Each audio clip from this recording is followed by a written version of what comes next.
Superdiriandi dengan BEM 24782.033, dan kali ini saya akan mengerjakan dan menjelaskan tugas terakhir saya di dalam lab session 15, yaitu di sini ada video. Tugas video di sini ada yang pertama, yaitu penjelasan arsitektur ya. Jadi penjelasan arsitektur daripada eh, website yang telah kami buat, gitu, telah kita buat. Ini Pak.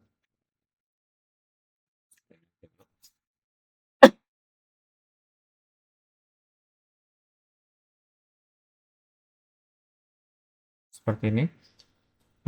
Ya di sini saya sudah membuat, ya saya nggak buat sih sebenarnya, saya pakai notebook LM di sini untuk menggambarkan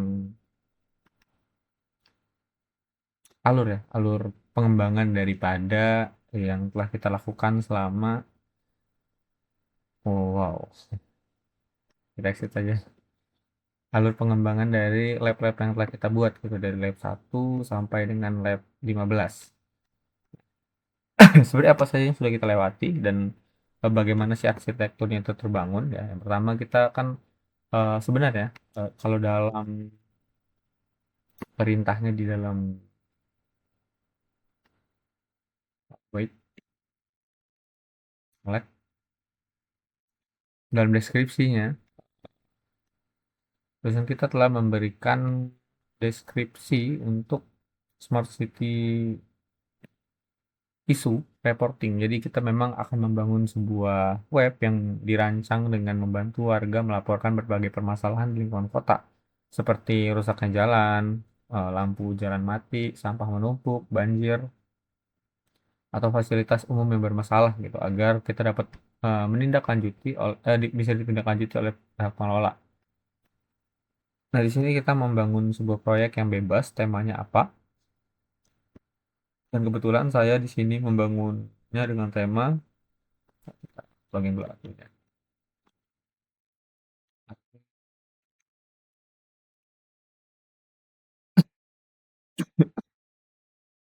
Dengan tema Axel City ya.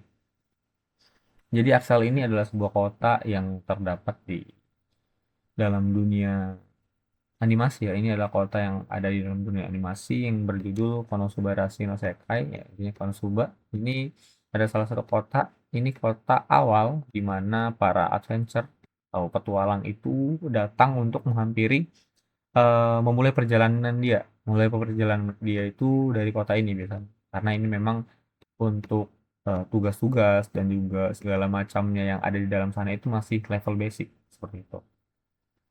Nah, kita tidak usah menjelaskan terlalu panjang tentang itu. Kita akan membahas mengenai arsitekturnya.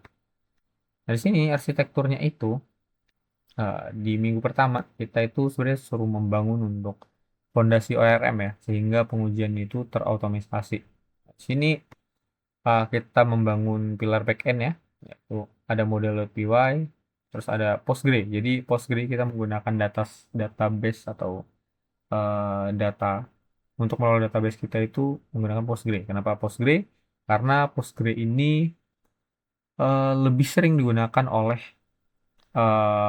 perusahaan-perusahaan gitu. Kalau mungkin sebenarnya ada dua pilihan, yaitu ada MySQL dan juga Postgre, tapi kita di sini menggunakan Postgre karena memang Postgre ini bisa lebih baik dalam menangani project kita, atau ya lebih banyak, sering lebih digunakan dengan perusahaan-perusahaan.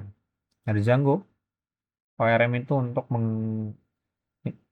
interaksi basis data yang aman, while ada data spesial dengan GeoDjango, API RESTful untuk komunikasi terstruktur, validasi data di level backend. Oke. Terus di sini di frontend ya, frontendnya ini ada browse dulu, user interface, sorry.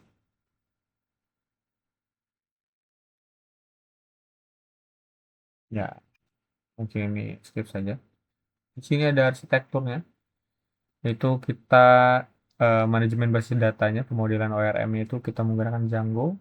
Terus kita integrasinya tadi seperti yang saya bilang menggunakan Postgre untuk database-nya, untuk menyimpan database itu semuanya di Postgre. Terus kita juga ada injeksi data masif. ya data sending. Terus di sini ada atar muka. Kita ada fetch API, ya. Terus juga ada live search. Terus ada manipulasi DOM, ada visual dashboard chart. Nah, jadi dalam ya nanti kita akan masuk saja gitu kira-kira apa saja yang ada di dalam situ. Terus ada jaminan QA testing. Oke, ini pengujian di akhir nanti ya.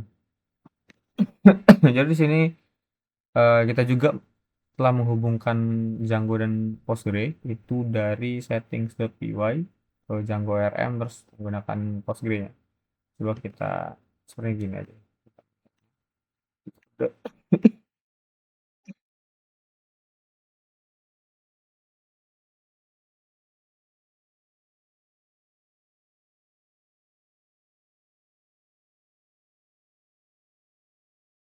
Jadi di sini kita masuk ke settings. Mana settings kita? Setting, user management, smart city untuk settings. Jadi settings ini banyak yang kita masukkan ya. Terus di sini ada install TPPS, kita menggunakan Django admin, out, konsep. Terus ini ada REST framework, ya kita gunakan REST framework juga. Kita menggunakan Django Scalar. Kita terus di sini yang penting-penting ya ada dalam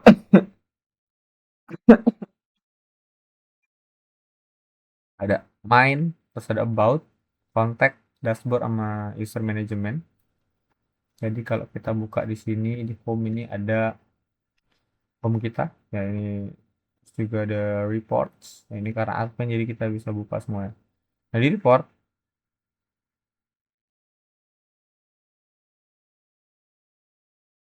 kita pilih sini ya nanti kalau sebentar. Ada report, ada dashboard, terus di sini ada about, ya ini mengenai tentang Excel City ini, menjelaskan kira-kira apa saja sih yang ada di Excel City.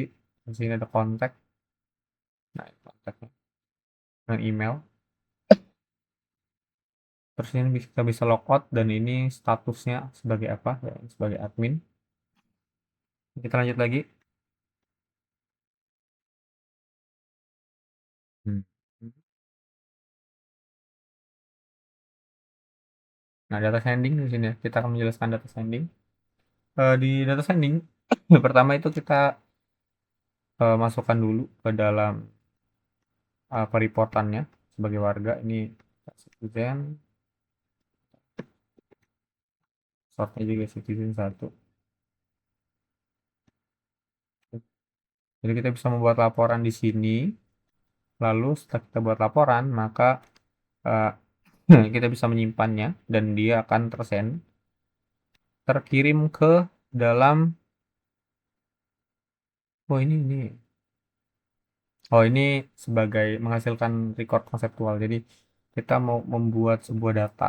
Data ini 1000 data yang fake gitu supaya database atau feed kota kita ini itu terlihat lebih banyak saja itu. Ini kalau nggak salah ingat ini ada di lab berapa gitu ada lab 6 atau lab berapa. Terus di sini ada ekstraksi data. Jadi query count dijalankan untuk database untuk menghitung distribusi, status dan kategori.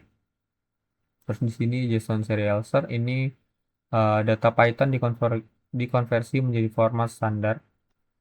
Ada REST API memanggil endpoint secara sinkron tanpa reload.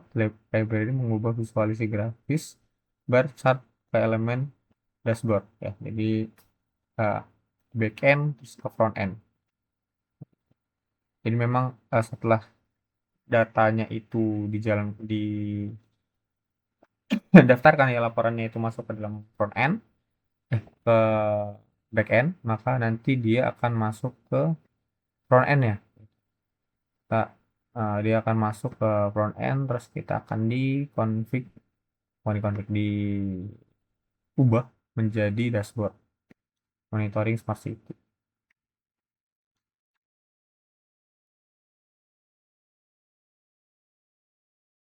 Terus ini juga ada proses untuk kita mencari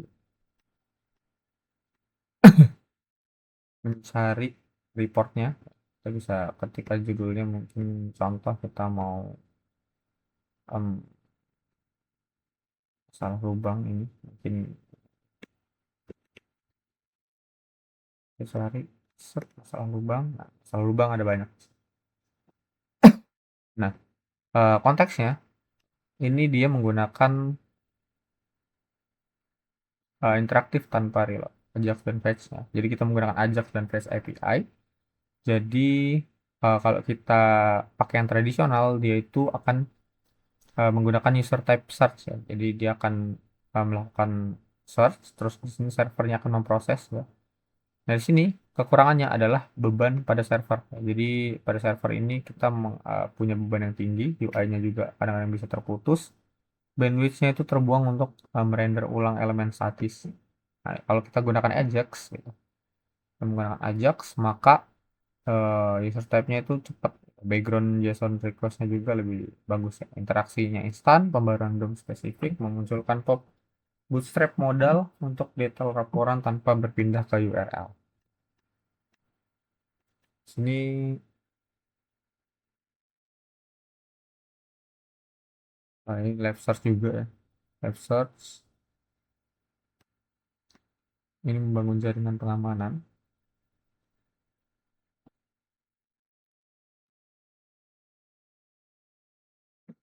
Jadi di sini ada contoh problemnya. Ya, jadi problemnya ketika aplikasi membesar, modifikasi minor pada views.py atau serials.py itu berisiko merusak komponen lain secara berantai atau muncul sebuah bug. Nah, untuk solusinya itu kita melakukan pengujian otomatis. Ya, nanti ini di lab 15 sepertinya. Nanti kita akan menjelaskan mengenai pengujian otomatis ya. Jadi kita bisa uji secara otomatis, kita nggak perlu cek satu-satu. Jadi memastikan setiap kode itu tidak melanggar aturan logika yang telah dibangun sebelumnya gitu. Jadi karena memang sudah diuji sesuai dengan kode yang telah diberikan gitu, logika yang telah diberikan, maka minim terjadinya sebuah bug yang muncul. Karena jadi dia akan lebih statis karena memang udah ada standar ujiannya. Oke, ini kita skip saja. Ini mungkin sudah bisa kita skip. Oh, ini workflow. Nanti kita bisa sekalian jelaskan saja. Oke, lanjut saja. Kita 12 menit. Ya, kita bisa lanjut ke demo ya. Demo fungsi finalitas aplikasi. Ya, dalam demo ini kita harus dilakukan secara browser ya. Kita menggunakan browser ini. Di sini tadi kita sudah login. Nah, di login, setelah kita login, kita akan masukkan pembuatan draft. Jadi kita ke portal warga. Contohnya ini, kita buat laporan baru. Oh, mohon maaf, ini sini.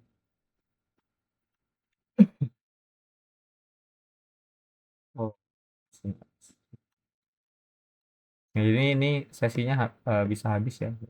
Misalnya kita tahu lama dalam kurun waktu tertentu, ini sesinya bisa habis dan bisa logout sendiri.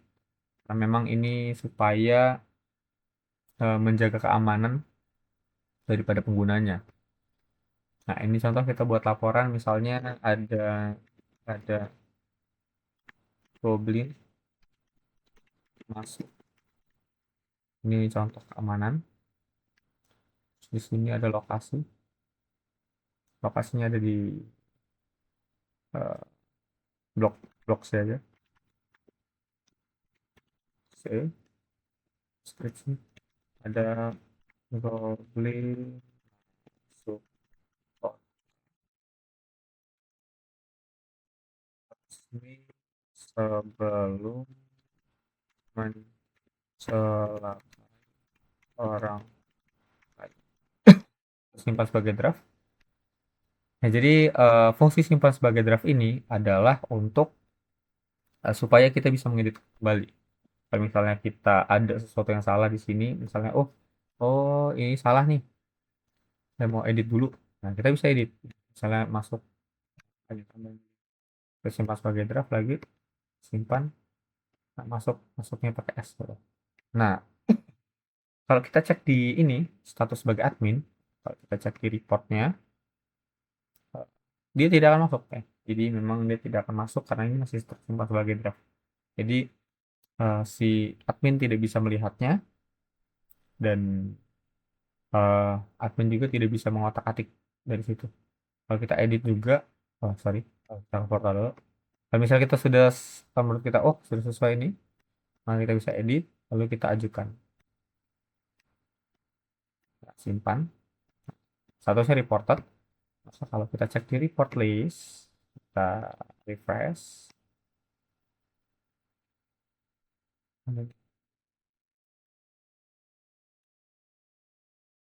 Oke, oke.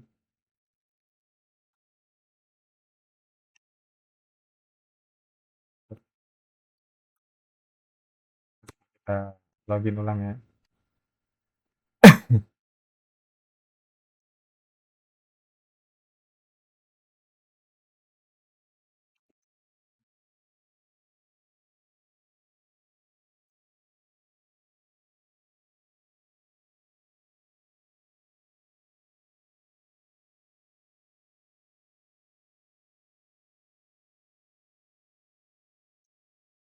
Sabar, goblin.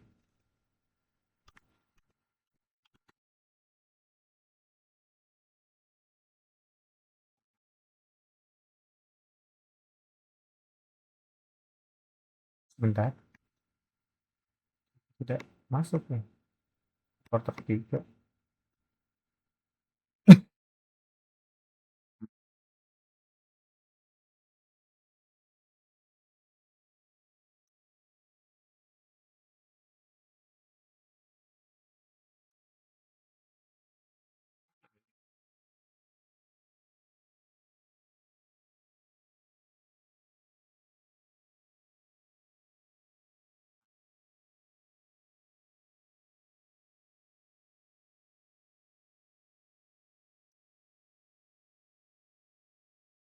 Quarter.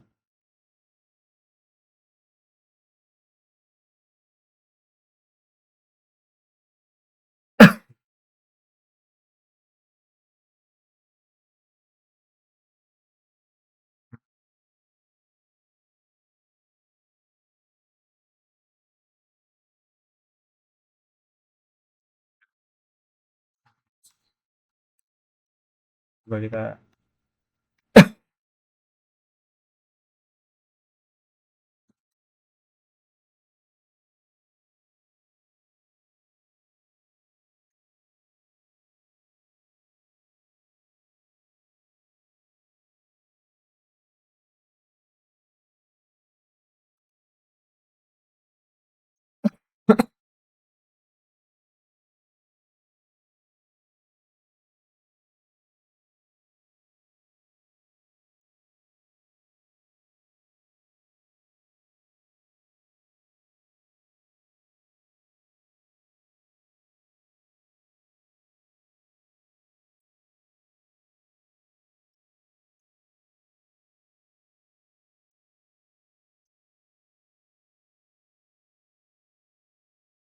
coba cek ada akun apa aja di sini.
Sini kan dalam login ke portal admin sebar bisa nggak bisa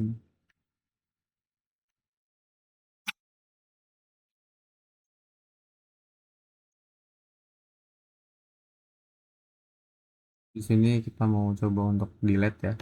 Jadi kita delete maka kita tidak punya akses. Memang admin di sini tidak bisa untuk mendelete laporan dari ada kita bisa delete terus kita juga nggak bisa edit, kita nggak bisa mengubah laporan. Terus kalau mengubah itu hanya tadi di draft tadi itu aja ya. Terus kalau kita detail, nah ini kita bisa kelola status untuk mengubah statusnya. Kita verify. Oke, seperti itu. Kita verify, press, terus di sini resolve, masukkan jadi sebagai resolve. Dan mungkin itu saja. Kita lanjut saja lagi langsung ke dalam sini. Bedah kode dokumentasi API. Nah, ini kita bisa masuk ke dalam sini. Ke Swagger ya. Sebentar.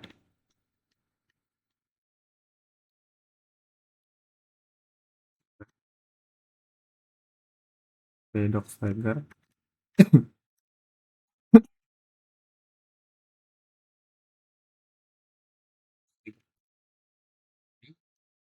Di sini kita suruh untuk buka pada program, tunjukkan blok yang paling.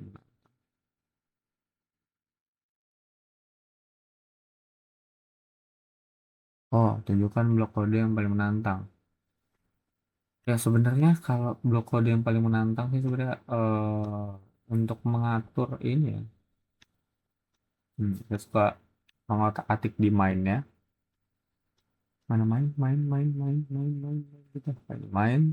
Terus kita untuk di bagian, sorry, main,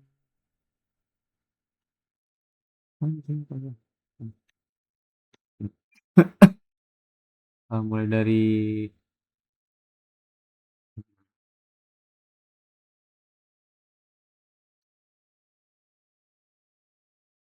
oh, lima, bentar, template. Nah, di template ini kan eh, menantang sih, saya lebih ke menantang ke arah ketika saya mau mengatur base-nya. Kita mau setting desainnya dari base, terus juga dari homepage. Ini saya menambahkan beberapa gambar juga di sini pakai statik ya. Sebenarnya kita bisa pakai link, tapi kalau kata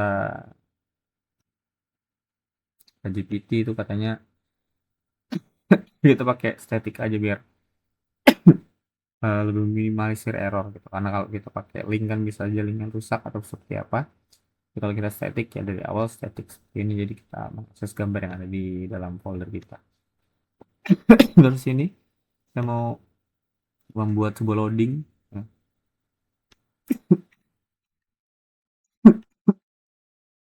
Atau yang seperti misal kita mau pindah ke loading, nantang ya karena sempet kita tahu oh ini gimana nih kok bisa loadingnya biar nggak polos-polos banget gitu ya. Seperti itu saja. Lanjut lagi ke Swagger, tadi kita masuk ke Swagger terus tes berjalan sukses tanpa ada fail ya, kita misalnya post register API report, lihat ring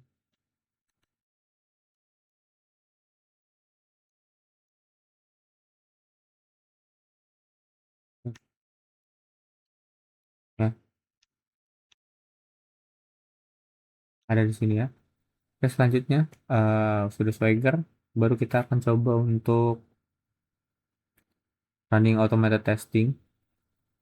Kita bisa langsung saja cek running automated testing. Di sini dalam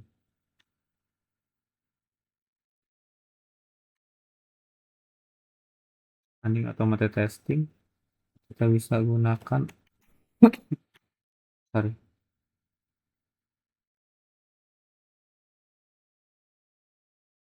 Nah, jadi di running automated testing di sini kita bisa handler highlight tanpa ini. Coba kita jalankan dulu ya.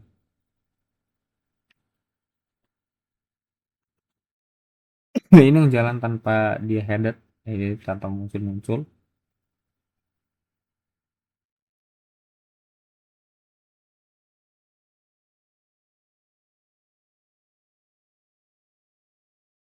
Jadi ya berjalan.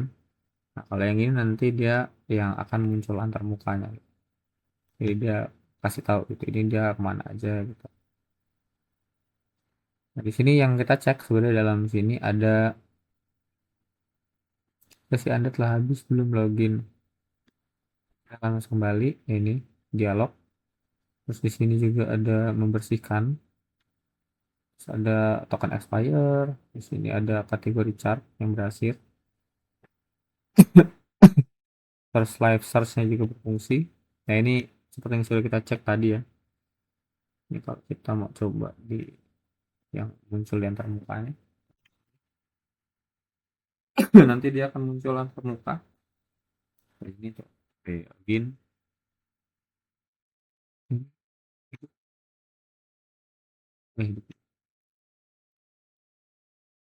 Nah, ini login. Admin. Cek.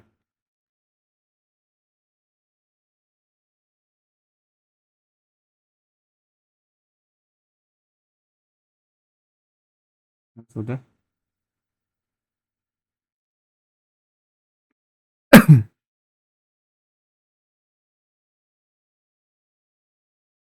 Terus ini kita coba yang convergence.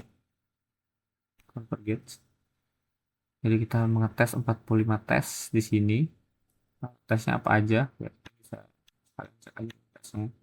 Ada tes dibagi menjadi beberapa bagian ya. Ada authorization test, privacy data test, workflow test, admin test, CRUD test. Terus di sini ada citizen portalnya, di sini ada 9. Ini untuk akses umpan balik ya segala macam, ini ada 45 tes total. Dan di tes ini kita bisa mengecek apakah sudah berjalan atau tidak. Kalau titik tandanya dia berhasil. Jika dia error atau itu error, F itu false gitu.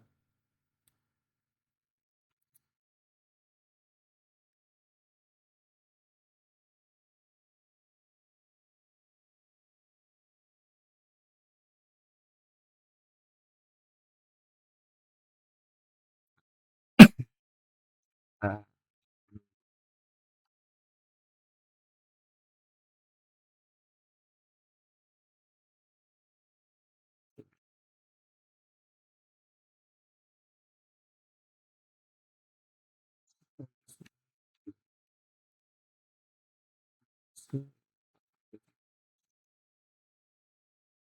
ini dari sini kita mengecek 4 file yang ada ya, 45 file ya. Ya, ini admin, ini ada 100% convergence-nya. Terus ada yang 67, yang penting dia sudah lewat dari 80%. Sebelumnya itu saya cek itu ada 90%, tapi entah kenapa sekarang jadi 83. Atau functionnya function ini kita bisa melihat ya, ini dari indeksnya ya, intinya dia sudah berjalan lebih dari 80% dan bisa dikatakan berhasil. Maka kita bisa lanjut saja ke dalam laporan yang terakhir ya. Nah, nanti mungkin terakhir kita akan menjawab beberapa uh, keluhan ya. Nah, di sini ada refleksi, sebutkan satu kendala paling sulit atau bug error dihadapi selama satu semester. Sebenarnya bug atau errornya itu dia lebih ke jalan ketika kita masuk ke dalam memasukkan server publiknya. Nah, ketika kita masuk ke server publik di sini ada beberapa penyesuaian yang harus kita jalankan, seperti kita harus menyesuaikan, terus juga kita harus pakai SSH-nya. SSH juga itu problemnya adalah yaitu kita harus coba untuk masukkan ke ya kita masuk ke hotnya. Kita harus masuk SSH dulu, kita ngubah di sini, ketika error ya sudah error gitu. Terus oh ya, kalau error kita harus copy ulang lagi, kita git pull ulang lagi ke sini, ke apa sih servernya. Terus yang paling susah banget masuk di lab-lab terakhir itu ke pengujian ya, karena pengujian itu kita harus menyesuaikan kode kita pada standar yang sudah diberikan gitu. Ya standarnya juga harus setidaknya ya untuk convergence kita harus lebih dari 45% gitu. Eh 80%. Terus di sini juga tadi sempat error-error juga ketika saya jalankan, saya perbaiki di bagian tes tes biasanya yang 45 ini sudah berhasil. Saya jalankan Firelight, itu dia gagal gitu. Ketika saya coba untuk perbaiki Firelight-nya, malah yang ini yang gagal gitu. Jadi suka terbalik-balik seperti itu. Terus tadi ini juga untuk masuk ke servernya, ya ini sebenarnya tadi ada yang sedikit error, saya juga bingung kenapa. Padahal sebelumnya bisa, tapi sekarang error. Nanti mungkin saya akan coba perbaiki lagi di bagian ini, Warlock, kenapa dia nggak bisa login. Di login di Citizen 1, tapi datanya tidak masuk ke dalam sini. Harusnya masuk. Kalau di report sebelumnya kan masuk, ya, tapi entah kenapa dia tidak masuk. Ya mungkin itu saja dari saya. Mohon maaf jika ada salah kata. Saya akhiri. Selamat.